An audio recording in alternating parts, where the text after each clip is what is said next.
Hello बच्चों, आप सभी का इस चैनल में हार्दिक स्वागत है। बच्चों, आज हम लोग वेक्टर के अंतर्गत डायरेक्शन कोसाइन, डायरेक्शन रेशियो का डिफिनीशन जानेंगे और उस पर बेस्ड क्वेश्चन बनाएंगे।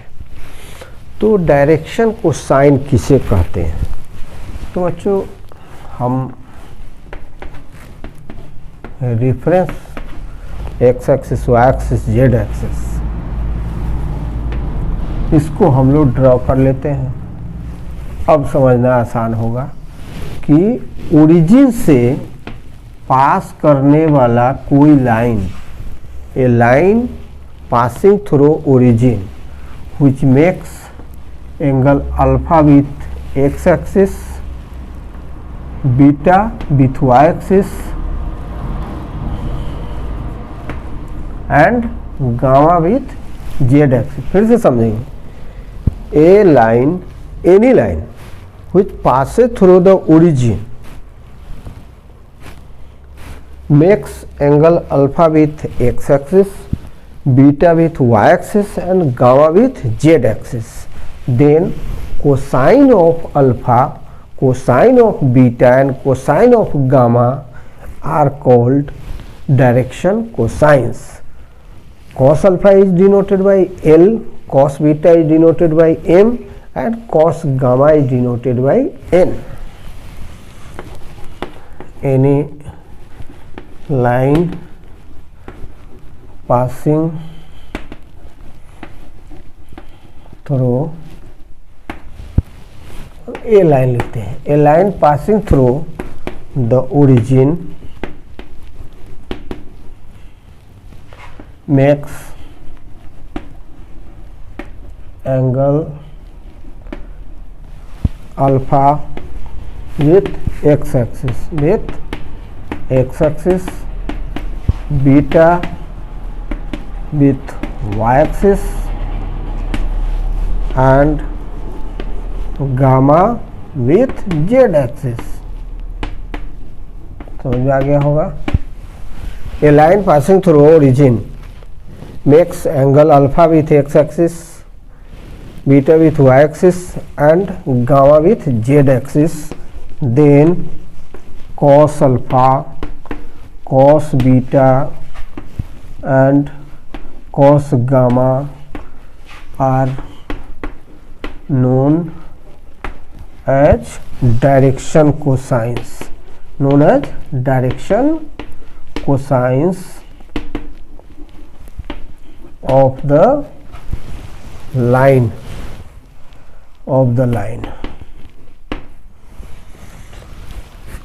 जो लाइन है उस लाइन का डायरेक्शन कोसाइन कहलाता है। L बराबर होता है cos अल्फा, M बराबर cos बीटा और N बराबर होता है cos gamma. L equals to cos alpha, M equals to cos beta, N equal to cos gamma.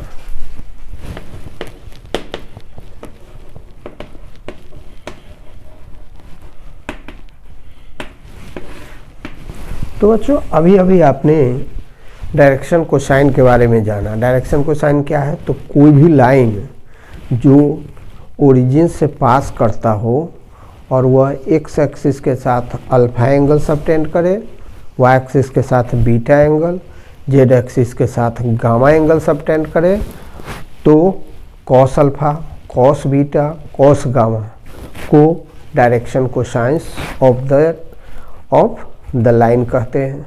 Cos alpha को एल से, कॉस बीटा को एम से और कॉस गामा को एन से डिनोट करते हैं।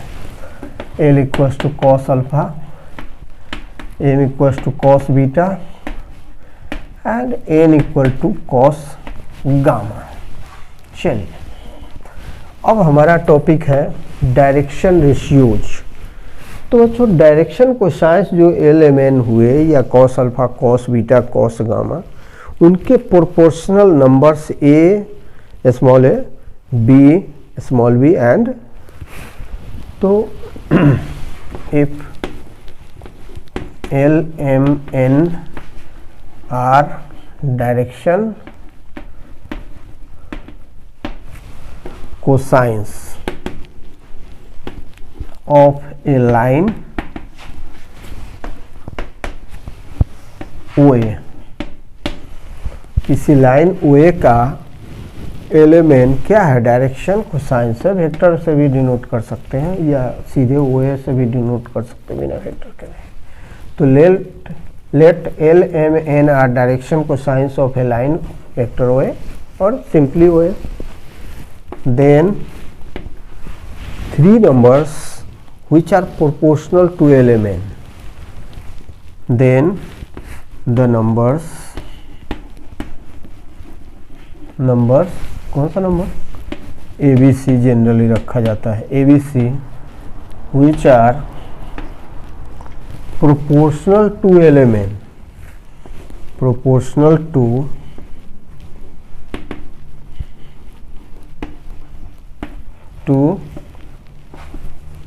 LMN are called direction ratios।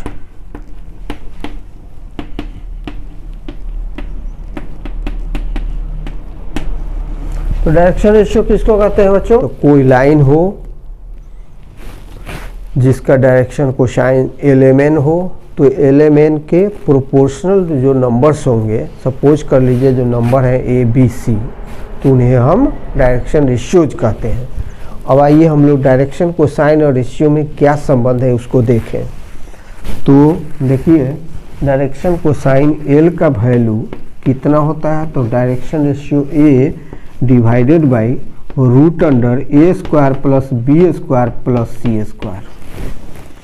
इसी तरह से डायरेक्शन रेशियो M बराबर है B upon root A square plus B square plus C square. Similarly N equals to C upon root A square plus B square plus C square. तो जब direction ratio given हो तो हम direction cosine कैसे निकालेंगे, आप यह भी जान गए। जब डायरेक्शन रेशियो दिया हुआ हो तो डायरेक्शन कोसाइन कैसे निकालेंगे यह भी आप जान गए। सॉल्यूशन, तो बच्चों देखेंगे कि आपका वेक्टर A इक्वल्स टू क्या है, I cap minus 2J cap plus K cap, यही है आपका गिवन वेक्टर यह है। तो I का जो कोफिशिएंट होता है XI YJ और ZK, इसको आप मान लें ऐसे, तो XYZ डायरेक्शन रेशियो होता है। I का जो कोफिशिएंट है मतलब कंपोनेंट जो होते हैं वही डायरेक्शन रेशियो होते हैं। तो डायरेक्शन रेशियो कौन कौन हो जाएंगे, डायरेक्शन रेशियो जार या कंपोनेंट जो है 1 -2 और फिर K का 1। यहाँ पर क्या है 1 है, कुछ नहीं है तो 1 है। यहाँ पर क्या है -2 है और यहाँ पर क्या है 1 है। तो इस तरह से A का वैल्यू 1 हुआ, B का वैल्यू -2 हुआ, C का वैल्यू 1 हुआ। तो डायरेक्शन रेशियोज आप निकाल चुके हैं। अब डायरेक्शन कोसाइन हमें निकालना है। डायरेक्शन कोसाइन L का वैल्यू कितना होता है, L का वैल्यू कितना होता है, A divided by A square plus B square plus C square होता है। इक्वल्स टू निकाल ही लेते हैं, 1 by root 1 square plus -2 square plus 1 square equals to 1 divided by 2 to the 4 plus 1 5 plus 1 root 6 1 by root 6। फिर देख लें इसी तरह से M का वैल्यू क्या होगा, तो M का value B upon root A square plus B square plus C square होगा।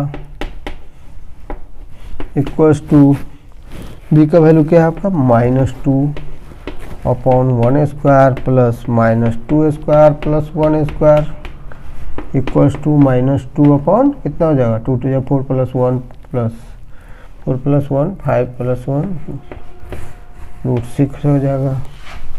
और n का वैल्यू हम यहाँ निकाल लेते हैं।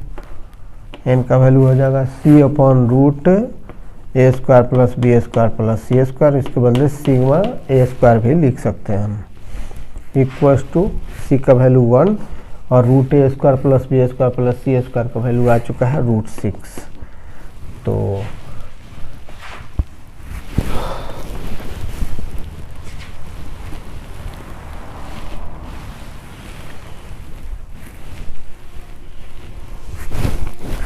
डायरेक्शन रेशियोज कौन कौन हुए आपको 1 -2 और 1, और डायरेक्शन कोसाइंस कौन कौन हुए, ये हुए आपको 1/√6 -2/√6, m का वैल्यू, l का वैल्यू, m का वैल्यू और n का वैल्यू कितना है 1/√6। यही तीनों डायरेक्शन कोसाइंस हुए और ये तीनों डायरेक्शन रेशियोज हुए।